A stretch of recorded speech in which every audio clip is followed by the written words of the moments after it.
Hi, I'm Christina Applegate. And I'm Jamie-Lynn Sigler. And this is Messy.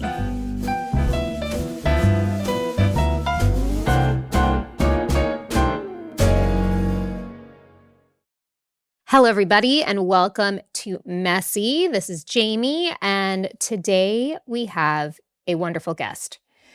Her name is Erin Moriarty. She is an actress, best known for playing Annie January, aka Starlight, on the hit series The Boys. She's also starred in films and TV shows like Drive, True Detective, Jessica Jones, just to name a few. And in 2025, while filming the last season of The Boys, she bravely shared an essay with Time about trying to get a diagnosis and the grief she felt throughout the entire process while filming a TV show as a superhero. Please welcome to Messy, Erin Moriarty.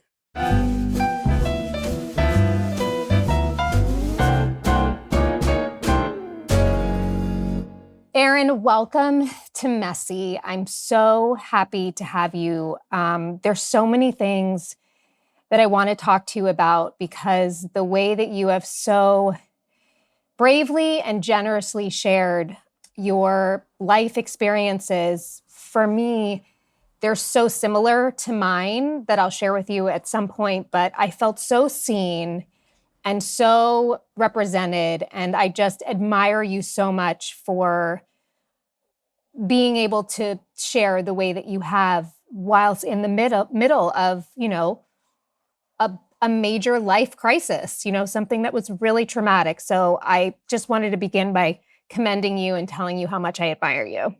Thank you. Yeah, it was scary, to be honest, to get to go through that experience. And as I'm sure you can relate to, finding the right words, it's an ineffable experience to go through these moments that we experience in life, and to try and find the right words so that they resonate with others. Because probably similar to you, the reason why I want to talk about these things is ultimately so that others going through anything similar feel less isolated in their experience. Mm-hmm. And I think the extent of what I went through, the severity, especially the mental health component of it all, is all related to the fact that these things are still not spoken about enough because they haven't been studied enough, with the male-centric medical research out there and autoimmune issues being predominantly women cases. Mm-hmm. It just was important for me to find, especially when writing and putting these moments into words. I was like, how can I communicate what I've gone through without having it be reductive in some way? It's such a complex situation to go through with one's body, with one's psyche, as you're aware. So I really appreciate that because it was so important to me and nerve-wracking as a result. Well, mission accomplished because you did it. So bravo. Well, here on Messy, we always like to just go back to the beginning.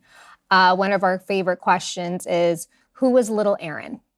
Like, what were the TV shows you like? What were your interests? What were your dreams? Did you want to be an actress at a young age? Who was little Erin?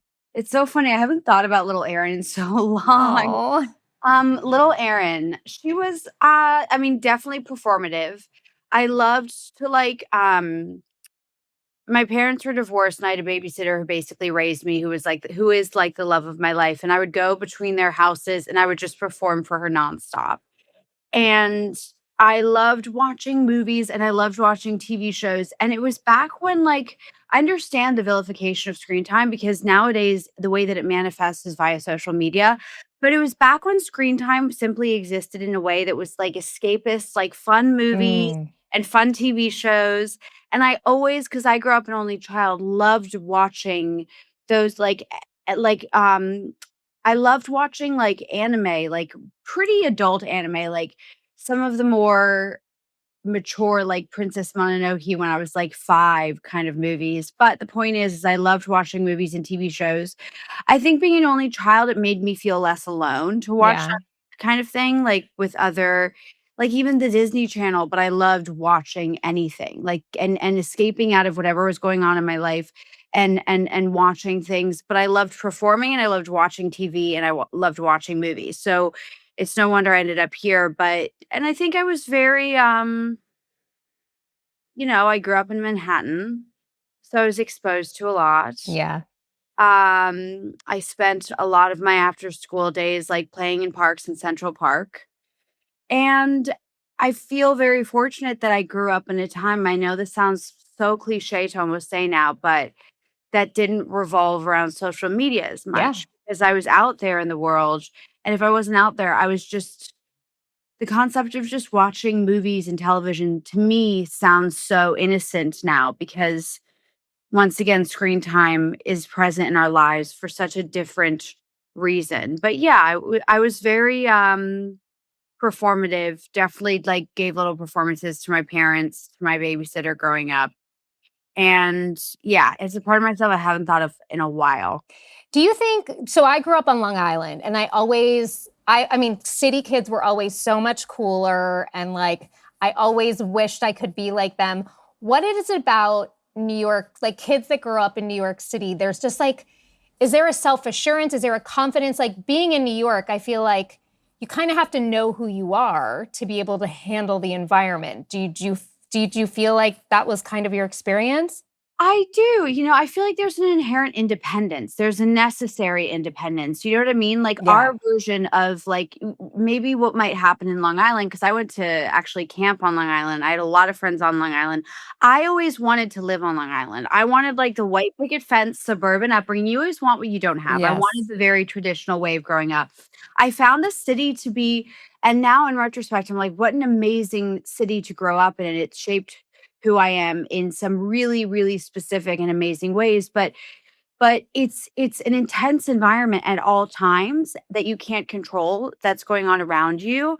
So I feel like that mandates a level of personal self-regulation to compensate for the chaos going around you, if that makes sense. Like every day I would get on the train after school to go home, and it would either be alone or with my babysitter, but regardless, it would be during rush hour. And then when you get into high school, like, and you're sort of you have this autonomy over your own life and you're just navigating the city and having fun within the city. I'm someone who's always been really sensitive to loud environments, and that is like you're growing up in that. Yes. So for me, it required me to figure out this assimilation of who I am inherently, which is someone who probably partially due to growing up as an only child loves my quiet time. I love being solo. I love to like be in control of the noise around me.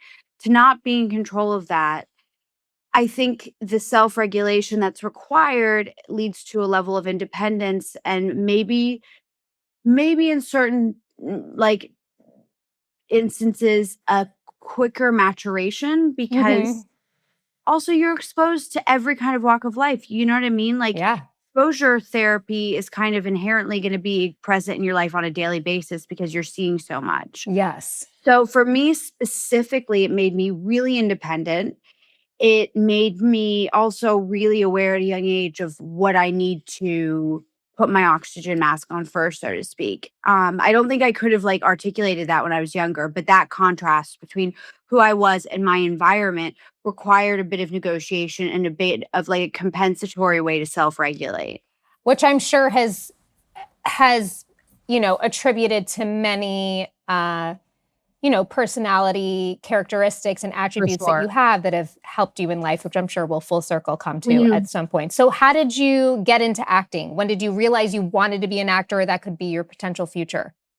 I realized when I was 11, I auditioned for like an off Broadway production of Annie, and I played Annie in it, and I got the role. And I just remember at that time, it was like the purest sense of joy I'd ever experienced. And I just also remember thinking, if this is something that gives me this much joy at 11 years old, when you have such an earnest relationship to your sense of wonder and to your sense of joy, and I can try and make this my day job. I didn't expect for it to work, but at that age, I just remember thinking, well, I'm going to go for it because if Yeah. there's even a small potentiality of this being my job, that I'm going to be able to do this every day, one day, and not just do it after school, and it's the thing that brings me the most happiness, why wouldn't I? But at 11, my mom was hesitant, and I think rightfully so, about me becoming a child actor and committing my entire life to the sort of relentless pursuit that child actors can endeavor on that requires them to miss school and miss a lot of their childhoods. So at that point, I was 11. 4 years later, after like studying acting a lot in acting school, which was her sort of way of making sure I was committed to the acting thing, that it wasn't just a phase, she allowed me to get a commercial agent because her idea was, if I take a day off here and there for school to do a commercial, that's fine. I can still go to college. My family, and rightfully so, they were very much like, you need to get your education. You need to go to college because let's say this doesn't work out. No one was in the entertainment industry. It was considered such a pipe dream. They wanted me to lay a foundation that would benefit me the most later on. Sure. Fair enough. I was so resentful of her. Of But course. 15 years old, got a commercial agent. And he sent me on a million commercial auditions. I didn't book a single commercial. But then he sent me on an audition for a soap opera. And then I booked that. And what was my mom going to do? Do you know what I mean? She Yeah. didn't tell me I couldn't do it. So I got that. And then from that moment onwards, there was like a manager in LA who was looking for like young, fresh, like New York blood. And she, a couple of the clients from this initial agency that I was at in New York City, well, we all self-taped for her. A couple of us she picked. And then from 15, I was flying out to LA, sometimes on my own, to go out and audition and do pilot season. And that's when it all really started. I booked my first movie at 16, and I was always on a film set without my parents at that point because they both were working.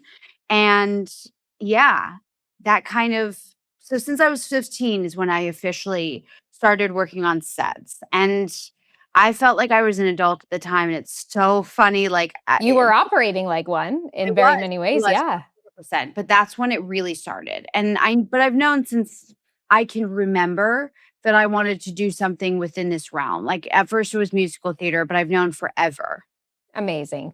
Were you overwhelmed by having to sort of navigate that by yourself, or were you you didn't, I mean, I was a young actress as Yeah. well, so like I would have been like, yeah, of course I can do this. I can handle this. You don't think about it while it's happening, but in retrospect, do you look back, are you shocked at what you were able to handle? Was there I'm anything that shocked. Yeah. Yeah, I'm shocked, but totally similar to you. Like at the time, I don't think we ever have especially when you're young, when you're that young. I don't know about you, but I didn't have a relationship to how young I was. I felt like I was Right. an adult. Yep. I'm sure that when you started The Sopranos, you felt like you were a fully cooked adult. 100%. Well, I Yeah. wanted to be treated as such. Do you know what I Yes, mean? yes. I was bummed when I wouldn't get invited to certain cast things because I was so young. Yes. Yes, exactly, exactly. So I felt, and also like I was in a specific situation. I don't know many other actors that are as young as I was who went off to film sets by themselves that had parents that allowed them to do so. But my parents trusted me, and that's because, to be honest with you, 16, 17, I wasn't taking advantage of my autonomy. Mm. I was so ambitious, Yeah.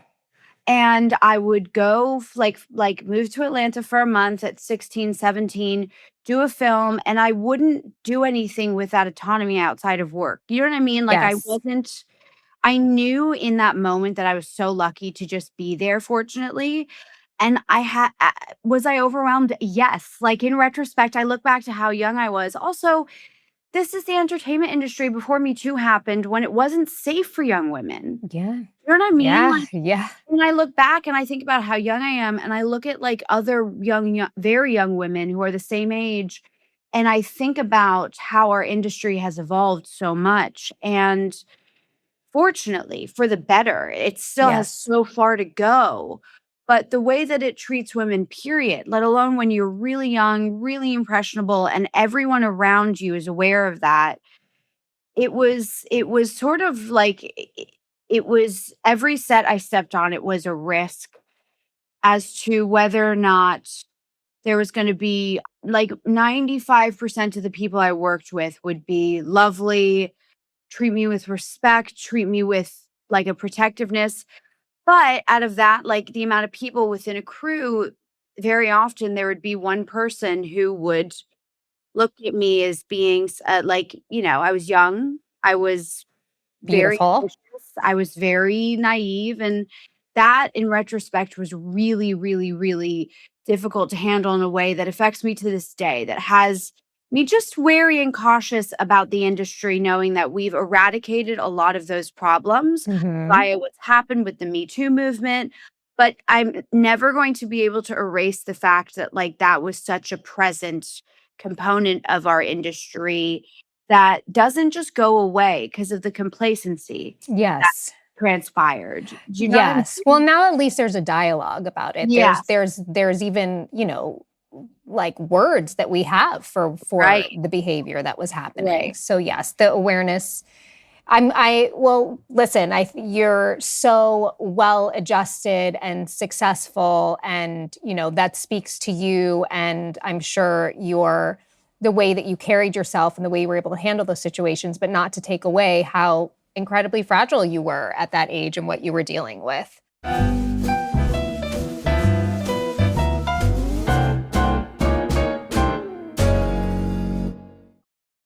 Support for Messy comes from Jones Road. I love makeup, but I don't like looking like I have makeup on. And I also don't want to wear a lot of makeup. I want it to be quick. I want it to be easy. And that's why I love Jones Road Beauty. I'm talking simple, beautiful, clean, good for your skin products that last, that look great, and minimal. One of these products I'm talking about specifically is their Jones Road Beauty Miracle Balm. This thing has basically replaced so many steps in my routine. I use it as a highlighter, as a bronzer, as a blush, as a lip tint. It is the ultimate no-fuss multitasker. I also love the fact, like I said, that their products are good for your skin because every formula of their makeup is packed with skin-loving ingredients, which means it's nourishing your skin instead of clogging it or making it look cakey. They're also clean and high-performing, so no sulfates, none of the bad stuff, no BPA. Clean beauty should always be the standard. And guess what? New product alert, a foundation stick. Okay, once I started simplifying my routine with the Miracle Balm, I realized, okay, there's some days, like let's say it's the evening, I want a little more coverage. So Jones Road just launched their foundation stick that fits perfectly into that. It is a foundation stick that even foundation skeptics will love, okay? Again, it's skincare forward foundation, so it delivers buildable, real coverage while feeling completely weightless on your skin. Modern day makeup that's clean, strategic, and multifunctional for effortless routines. For a limited time, our listeners are getting a free full-sized mascara on their first purchase when they use code MESS at checkout. Just head to jonesroadbeauty.com and use code MESS at checkout. After your purchase, they will ask where you heard about them. Please support our show and tell them we sent you. Support for Messy comes from Mudwater. If you have been curious about getting off coffee or even just, cutting back on caffeine, I have the easiest way for you to actually try it. Mudwater. Okay, you're going to use Mudwater instead of your coffee. And I'm going to tell you specifically about their starter kit because this is actually the best way to get into it. So I love Mudwater because it gives me my morning ritual, right? It's my warm cup that I love, but it's made with functional mushrooms and adaptogens instead of giving me that full caffeine hit. So I'm getting steady energy with no spiral. I particularly love their original blend. It's a cacao, chai, turmeric, and functional mushrooms. It's like, like a spicy hot cocoa. But they have different flavors for you to try. This coffee alternative, like I said, is made with mushrooms and adaptogens.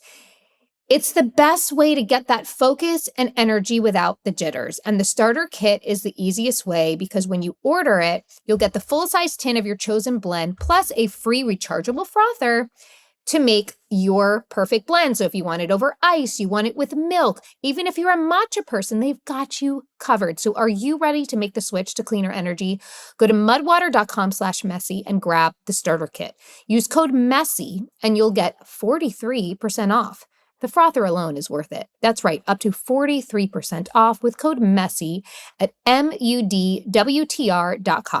After your purchase, they'll ask how you found them. Please support our show and let them know we sent you.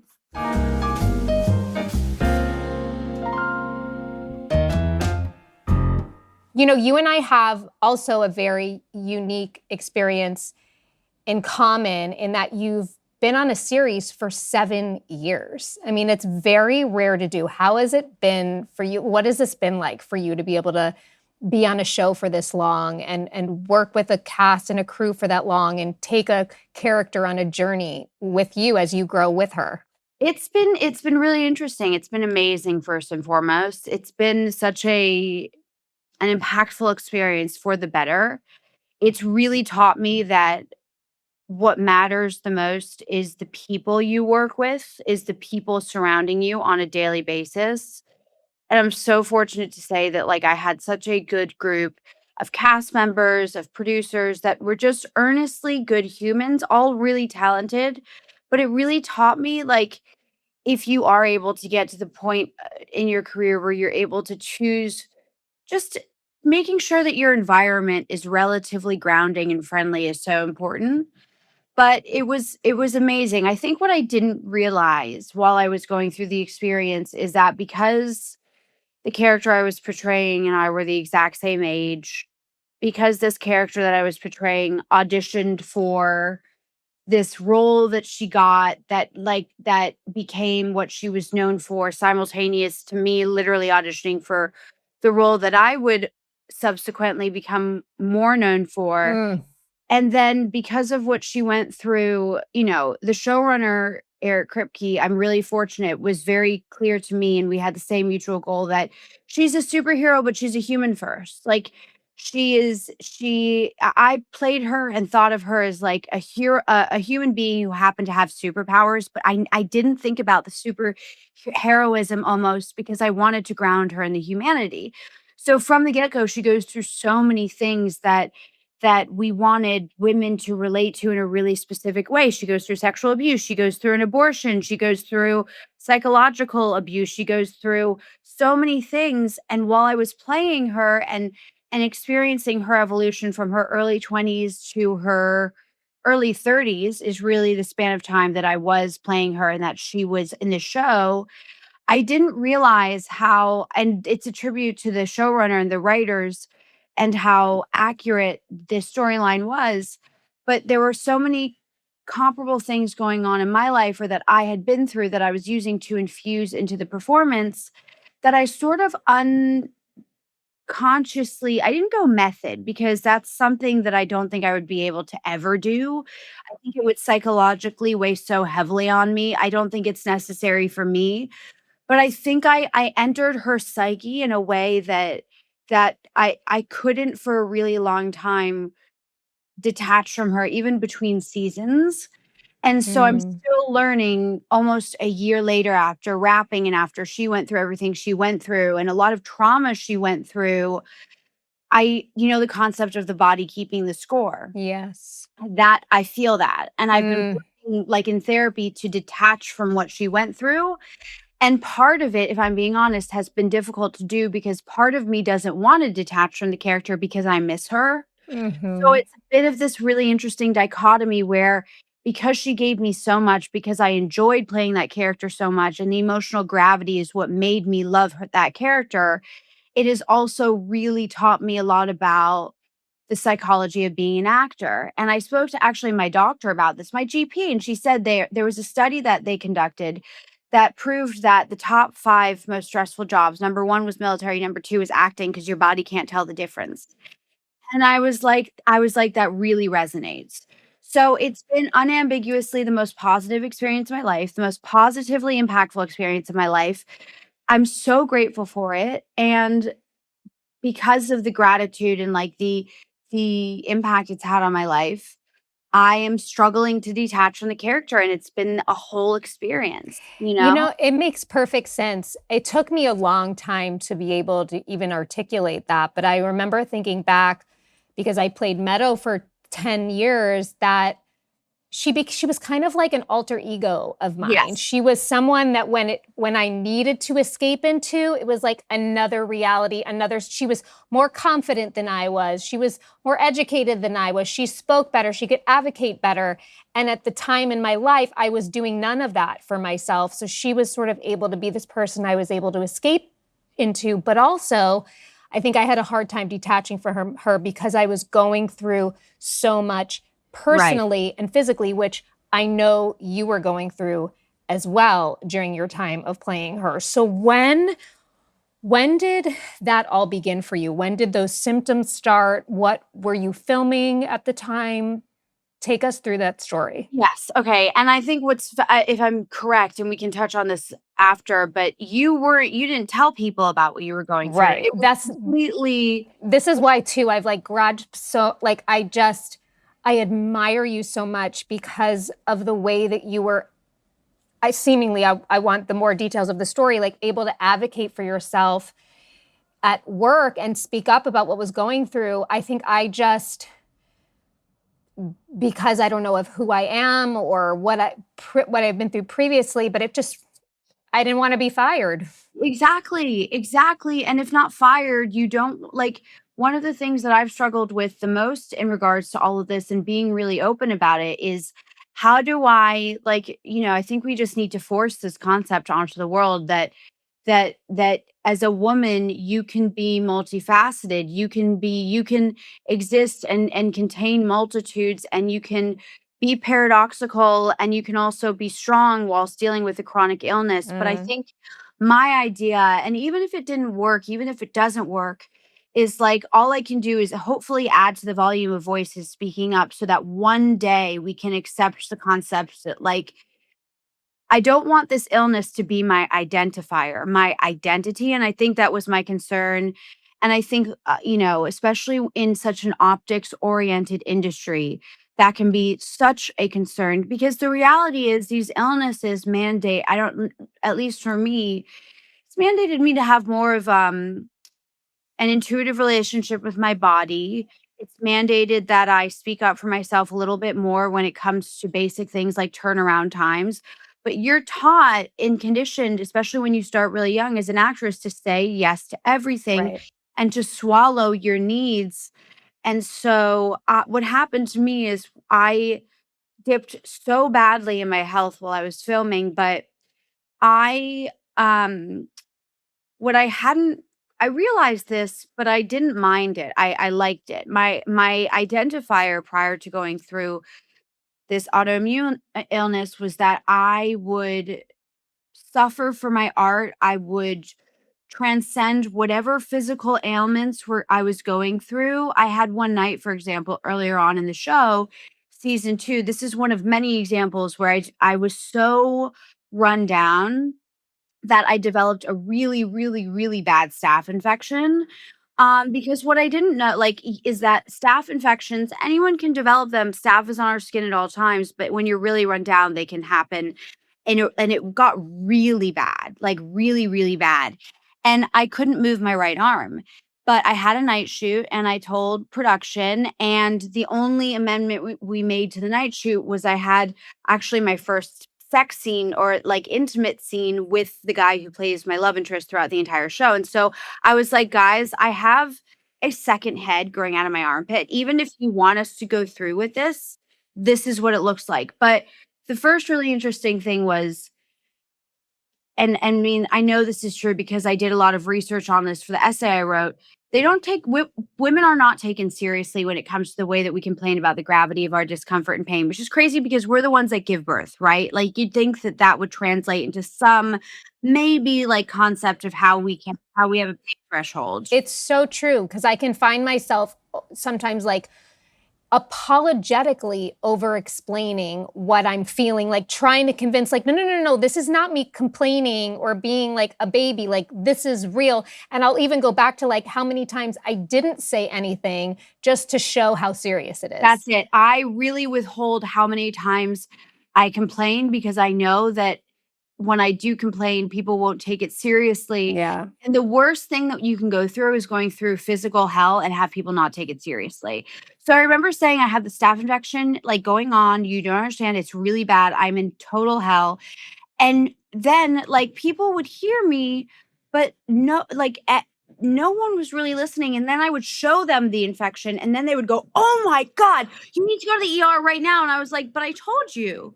But they need to see it. So the point being is like, that being said, I still made it through the night shoot. I couldn't move my right arm. And that's one example of many times when my identifier was I suck it up. That is who I am. I suck it up for work. I show up. I do a good job. I can be in hell and I can be afraid that maybe I won't wake up tomorrow because I've got a really invasive staph infection and I can't move my right arm, but I will show up and I will do whatever I have to do to show that I'm a good sport and a good player. Yeah. So the truth is this autoimmune disease that translated, and this is why I kind of have been trying to be an advocate of getting just like comprehensive blood work done if you ever feel off. That translated into my own relationship with myself that wasn't fully honest in terms of like I wasn't feeling well for a long time before I started to go through the testing process.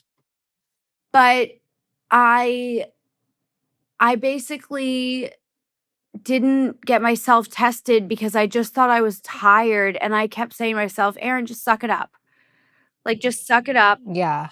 Um So that was the first symptoms you were feeling the was first symptom fatigue?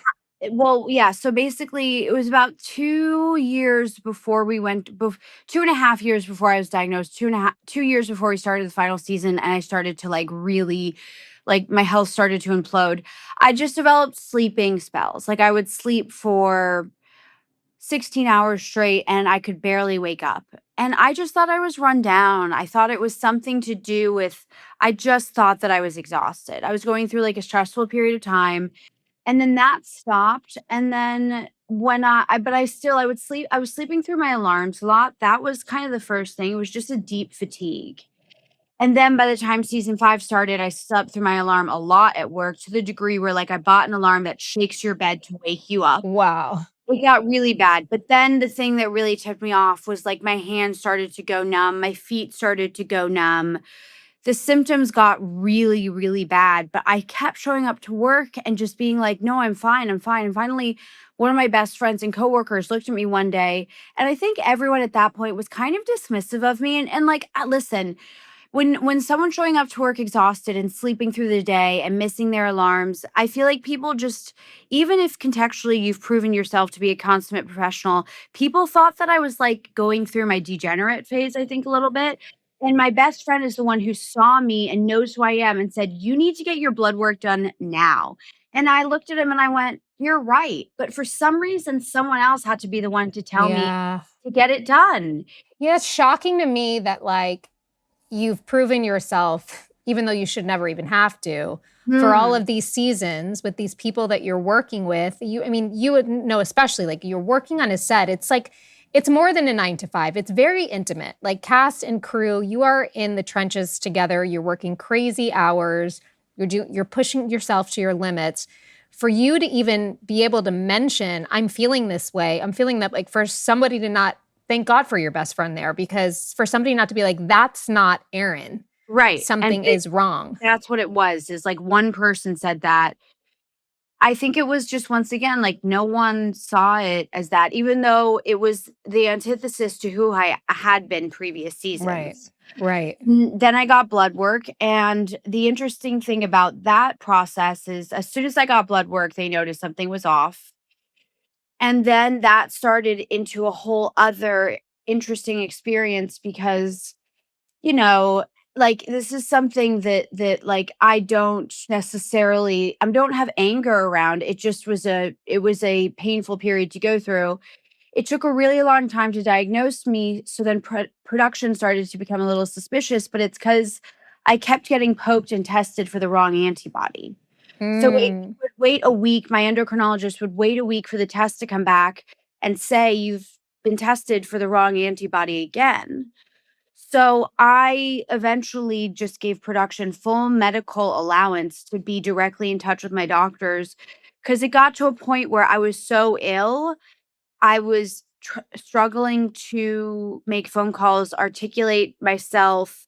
Everything sounded nonlinear. I was not cognitively present. Oh my gosh. Um, And you're playing a superhero. I know. How did they make accommodations for you during this time? I mean, there weren't explicit mentions of making accommodations for me, but I don't think that personally, I think that there were certain ways in which at a certain point on set, like one, especially like as I was really declining and right before I started treatment, I think that like there were certain components of my character that would have been more pronounced throughout the season had I been able to show up for her. Yeah. And it's funny because the one episode where I had started treatment and I was fully present for is the episode that I'm the most in, which is the finale. And thank God I was able to be present at all for this final season. And thank God treatment has worked for me. You know what I mean? It doesn't work for everyone. Yeah. And it was like night and day. Like I took the first, like it's a medication you take. I took like one pill of that medication. The next day I woke up and I was like, I was brought back to life. It was so quick. So how long did it take you? So you were diagnosed with Graves' disease. How Yeah. long did it take you to get the diagnosis? Between my initial blood work and the actual day that my endocrinologist emailed me, it took me with the test result, it probably took me 6 weeks to 8 I mean, weeks. that's a long time. Did It's you a feel like you were having to fight for it, or do you felt supported by your doctor and that like there's an answer, we know that there's going to be an answer, we just need to find it? I felt supported by my doctor. My endocrinologist was very much like, I know what's going on, or he didn't say I know what's going on, but this is what I suspect. That being said, you know, given the amount of symptoms I was going through towards the end and the fact that like I was sleeping when I had a day off, I was sleeping 21 hours a day.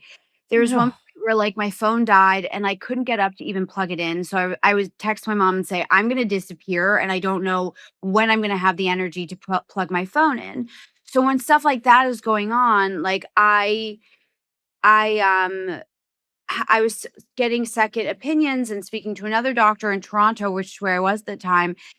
And all I was told is like, look, if this test doesn't come back positive, you're going to have to see a neurologist because all of these symptoms I was going through, We're if very it was neurological, Graves' yeah. disease. Yeah, exactly. So my doctor was pretty certain he could help me, but doctors can never explicitly I think they withhold their predictions because even if like all of the indicators that I have Graves' disease are there, but the positive antibody test hasn't come back, they risk Yes. getting my hopes up and it could be something far more serious, you know? Yes. And is Graves' disease something that similar to kind of MS where it affects Mhm. everybody differently, like the symptoms, you know,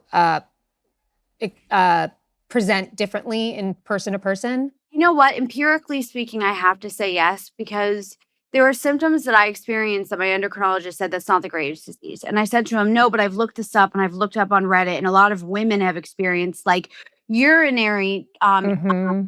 complications. And the reason why, because it makes sense to me, I said to him, you don't understand, I'm experiencing extreme urinary pain. All of your organs start to be hyperactive. So it made sense to me. And then as soon as I started treatment, certain symptoms that I was told these aren't Graves' disease. You got to like get that all checked out. All of them went away.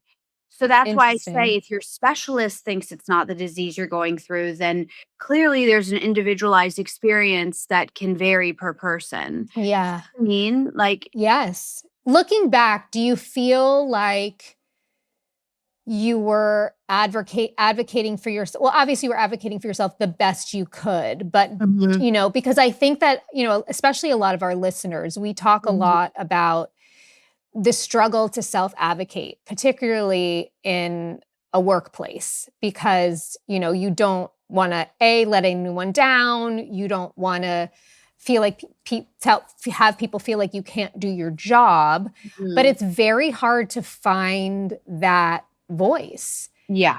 Do you feel like you were self-advocating?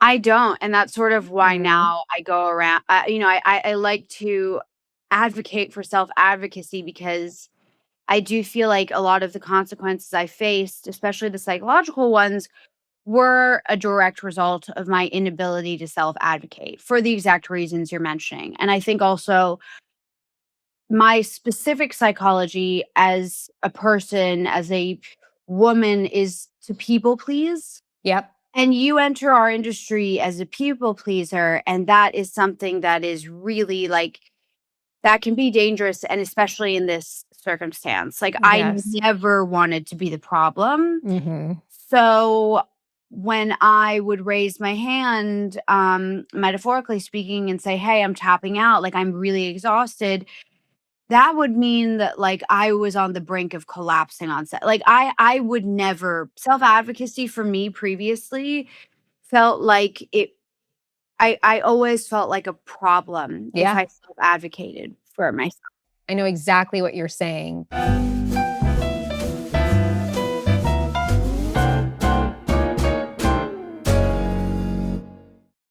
Support for Messy comes from Honey Love. I've talked about my love for Honey Love and how supportive and comfortable their bras are. They give you lift, they give you structure, but there's no slipping, there's no constant adjusting. You just feel secure. It's a flattering fit that actually stays in place. They're the pieces I'm always reaching for. And the other thing I love about Honey Love is it's an independent, female-founded brand. And all of their products are intelligently designed by women who actually wear them. Because let's be honest, finding the right bra, especially as you get older, can feel frustrating. Their new standout bra to me is their crossover contour bra. Okay, this is one of their best-selling wireless designs. It has these molded foam cups that help create a smooth, natural shape. It's especially helpful for what we call mature breasts that may want a little extra structure and support. They also have their Cloud Embrace bra, which is a total game changer. It is soft, it is breathable, it is incredibly comfortable. You wear it all day and forget you have it on. They don't even have just bras, by the way. Honey Love has shapewear worth calling out. Shapewear that's designed to smooth and support without squeezing or restricting. It uses targeted compression that works with your body. I highly, again, recommend. So treat yourself to the most advanced bras and shapewear on the market using our exclusive link to save 20% off Honeylove at honeylove.com/messy. That's honeylove.com/messy. After you check out, they will ask where you heard about them. Please support our show and tell them we sent you. Experience a new standard in comfort and support with Honeylove.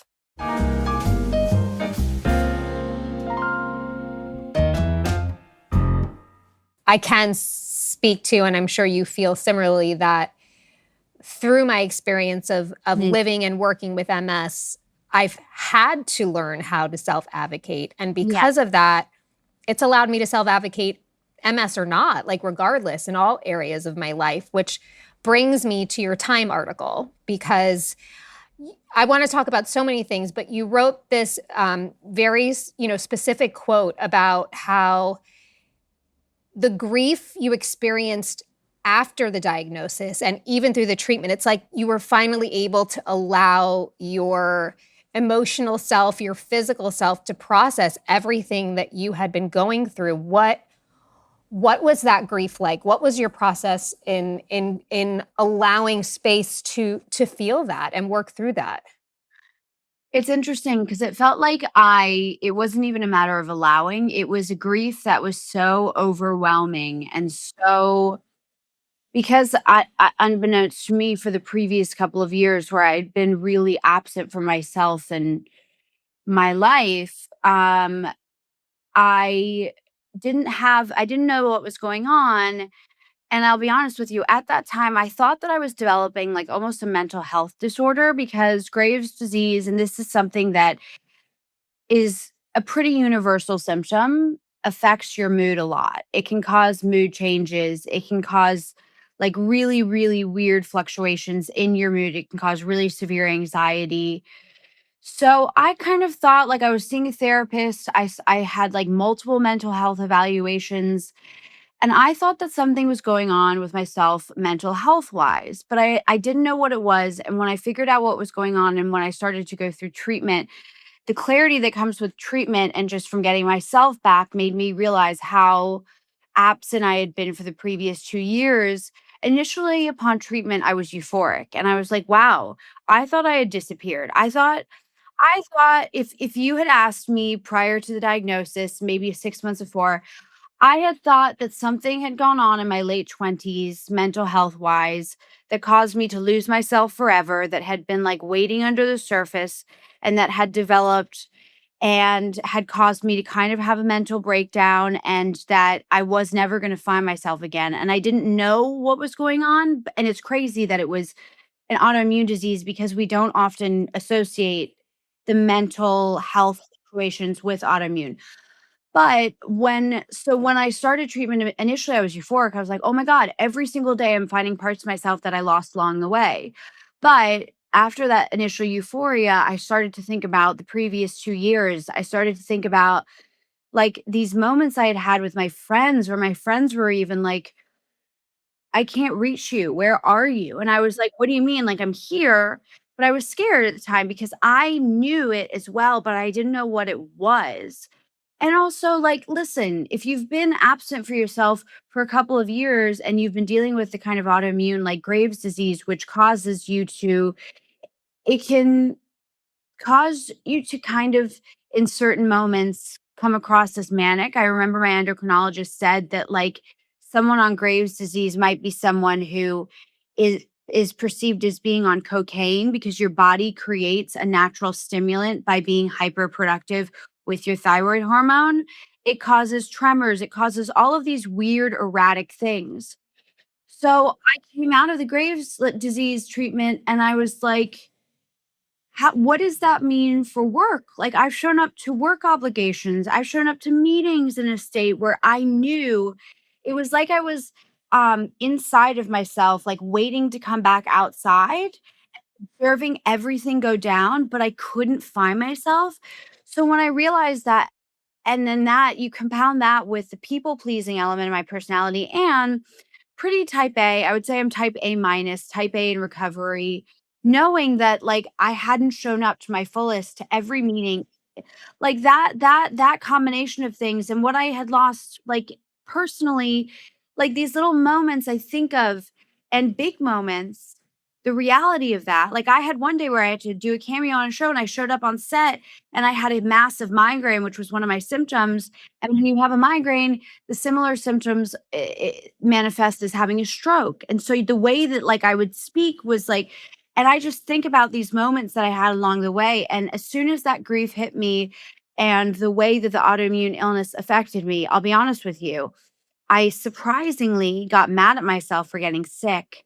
And that's when the therapy that's when I started to work with my therapist on forgiving myself for getting sick, which, saying that sounds crazy. No, it's been such a huge part of my journey as well, and I'm so Was glad it? you said that because it's a very it's one of the hardest things in the world to feel like you're being betrayed by your body. And Yes. even if you get a diagnosis and you get medication that makes you feel better, Mm, there's still a lot of repair there. There's still a lot of trust that needs to be, you know, come back between mhm. you and your body. And in very many ways, I think that overwhelming grief sounds like it was also your body doing you a service of being like, we have to process all of this stuff that you have been stuffing down Yes. for so long. So what was the therapy like for you? Did you do like EMDR? What was that for you? Um, I've done EMDR, but it's mostly just been cognitive therapy and a lot of, Mm, like, I work with a therapist who helps me a lot just to regulate my own nervous system with certain exercises that I'll do throughout the day because I definitely realized after going through this moment of, like, extreme grief, and now it's definitely left a residue of grief within me that's a little bit easier to handle on a daily basis.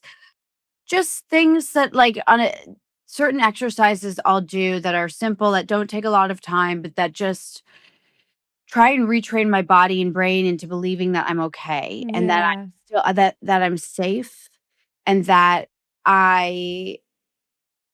ground me into being really present, Mm-hmm. you know? Do you find that can sometimes be like a gift of illness? Yes. I think there are a lot of gifts when it comes to at least certain kinds of autoimmune illnesses, and I'm very careful about not wanting to glorify Of course. things because I also think about people who are in the throes of a flare up or this or that. And I remember so many moments of just thinking, like, this is hell. And people around you will say it's a gift or what doesn't kill you makes you stronger. And you want to slap them. Yeah. However, that being said, I'm 31 and my lifestyle and the way that I treat my body and my nervous system is really, really different from anyone around me. And You're right. it's not worse, but I have no choice but to honor wherever I'm at any given moment and really tune in and really listen to what I need. Because I'm sure, like, you think about this, but when you have one autoimmune illness, you're much more likely or you are more likely to develop others. Yes. And Yes. the way I'm much more fragile. Like, there are certain things that can happen as a result of, having an autoimmune. And I just know what I've been through and I know what I need to do I think it's really important for me to assign purpose to what I've been through. And the only way I can do that is by maintaining my recovery and my wellness and making sure that I don't do anything that can potentially cause me to regress in my recovery. I'm not in remission yet. I'm still very much in treatment, but I just know that any positives I can find within the illness can only be found when I have the clarity of mind and body that exists in when I'm feeling like my wellness is in tune and present. And when you leave the space, like you were saying, to process the grief and feel the Mhm. feelings. And, I used to always want to bypass that stuff Yeah. because I thought it would make it worse. But, I've come to learn over the last couple of decades that allowing the space, like you're so afraid that you'll be overtaken by that Mm. grief or that sadness, but it actually kind of ends up just becoming something that will wash over you and is Yes. might not even be associated with just the disease. There's this book out Mhm. there that this woman I know wrote called Autoimmune and the Good Girls. And Mm. she did like this 10-year study where showing that there's a very specific personality type, which sounds Yeah. like you and me, Mhm. that women develop autoimmune diseases. And Mhm. the body, like you said, keeps the score, but I think it also speaks to us. And I think that I'll commend you, your ability to immediately try and want to have, like you said, a purpose come from this pain and this experience is so admirable and so brave of you. And is that did you know that you were going to want to share this publicly? Like, what was the moment where you thought, I want to write this essay, I want to put my story out there and share it with others? I'll be honest, time came to me to write that essay. And I remember getting the offer to do it and just thinking, I have to do this. Like, I can't not do this. And the general concept that they wanted me to write about was just living with Graves' disease. And I thought, how can I find my personal way into this that feels specific and that highlights components of autoimmune illness that are personal to me, but that will hopefully resonate. And for me, my entryway into the whole thing was talking about the mental health side of it all and how that is not a secondary part of so many of these illnesses. It's such a it these illnesses include the mental health side, and we kind of need to look at them with more nuance. How we tend to isolate the illness in terms of the organ or the body, and whether the illness directly impacts us cognitively or not, the way it impacts I think, myself, and it can with others psychologically. I haven't heard enough about that, which is why I feel so grateful for podcasts like yours and the way you've been so outspoken. And it really made me think, like, this would be the way that I always thought, I don't consider legacy. I don't think of legacy when I think of myself. Like, legacy, there's something that I associate with the concept of legacy that feels inherently egotistical. Like, what a massive word to use. But for lack of a better word, I just remember thinking in that moment when time came to me and it was going to involve me having my own very personal account of Graves' disease. Um, I remember thinking, I've always wanted whatever mark I make to be involved in acting, to be associated with acting. But at the same time, I've been through this experience and I'm having certain opportunities present themselves to me. And I have found that even before I got ill, as a young woman in the industry, I've always felt very protective after going through what I've gone through on certain sets, not feeling very safe on sets. When I step onto a set, my first objective is do a good job. My second is to make sure all of the women around me feel safe, whether they're a grip, whether they're an extra, whether they're like a lead actor, because I didn't feel safe at one point. And that Yeah. feels very healing for me. So then I go through this autoimmune situation and I go through something that primarily afflicts women. And I just thought I don't have a choice. And so maybe the mark that I make, however small, isn't what I originally thought. But I've just got to go with, this illness has taught me that, like, you don't know what's going to happen, but I have to go with. And I just the fact that it involves, like, a side of the medical world that has such a strong impact on women, Hmm. I just felt like I had to write it. I had to. All I can tell you is, well, first of all, you're just such a tremendous talent that I don't think you ever have to worry about your acting not being appreciated and celebrated and that being such a huge part of your legacy. And I relate to that so much because a Mhm. lot of also my hesitancy, to be honest, of coming public with MS was I thought that would be my currency. That would be all that anybody would care about me. And I so Mhm. wanted it to not be something that like entered the room before I did. You know And what were I you mean? told that explicitly? Like, were there people around you or anyone who ever said that to you when you were younger and first diagnosed? It was more just you need to keep this a secret because, you'll be unhireable or, you will be judged. Not necessarily that. I think that just comes from my own unfortunate, inner narrator that I've had to do a lot of healing around. But what I can say to you is if I was that 20-year-old girl working on my show and got diagnosed with MS and had read your article and Mm. researched you, I would have felt so much more comfortable and so much more safe and so much more hopeful about my experience. So just know that I have no doubt that you are saving lives and giving strength to so many young people, old people, whatever it be, that might be going through a similar experience or not. Because the truth of the matter is, in reading your article, it's so universal. It's specific about your experience, but anyone going through any experience can relate to the things that you're speaking about. And Mm. so this will also just be another beautiful epic part of your legacy, and it is a very brave thing to do. I appreciate that. Yeah, I mean it. Well, before I let you go, I just wanted to ask you because I just know that my sort of ideas and definitions around the word strength have Mhm. been redefined by my life experiences. So, what does strength mean to you now? Mm. Strength to me now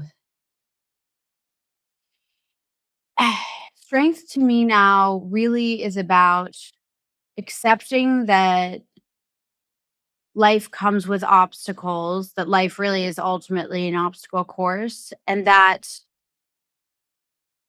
really it's a matter of taking each obstacle and each adversity that comes our way and feeling the way that they affect us, because what you resist persists. So that first and foremost, Mm-hmm. and accepting that adversities don't negate your strength ultimately, but that they're a part of life. And I really believe that where we can find our greatest strength exists in our vulnerability and shared vulnerabilities. Mm-hmm. And I think that a lot of the reasons why so many people can go through so much pain is because of this suppression of vulnerability and however adversities affect you and the shame we associate with those ways that trauma or adversities can manifest in our psyche. And I think strength to me is having a willingness and an openness to assimilate those adversities into who we really are and not resisting how they affect us and connecting with others around them. And privacy is really important too, but I think strength has been found the most for me personally within kind of counterintuitively accepting my vulnerabilities, sharing them with empathetic and trustworthy people. Beautiful. Erin, you are so young and so wise, and I know you've been through a lot, but you are just a tremendous talent, a tremendous heart. I can't wait to see what else you do. And I'm really grateful for you for sharing your time and your story with us. It's really meant a lot and was really Thank wonderful. you. I'm so grateful for this entire conversation. It's been very medicinal. No pun intended or pun intended. No, well, amazing. And if it's okay, I leave every episode with a quote before I let you go. And today's quote is, "You don't have to feel fearless to be brave. Courage is simply moving forward while carrying the weight of your fear." And so it is. This show is executive produced by Christina Applegate, Jamie-Lynn Sigler, and Allison Bresnick. Our audio engineer is Josh Windisch. And if you want to show us some love, don't forget to leave the show a rating or a review.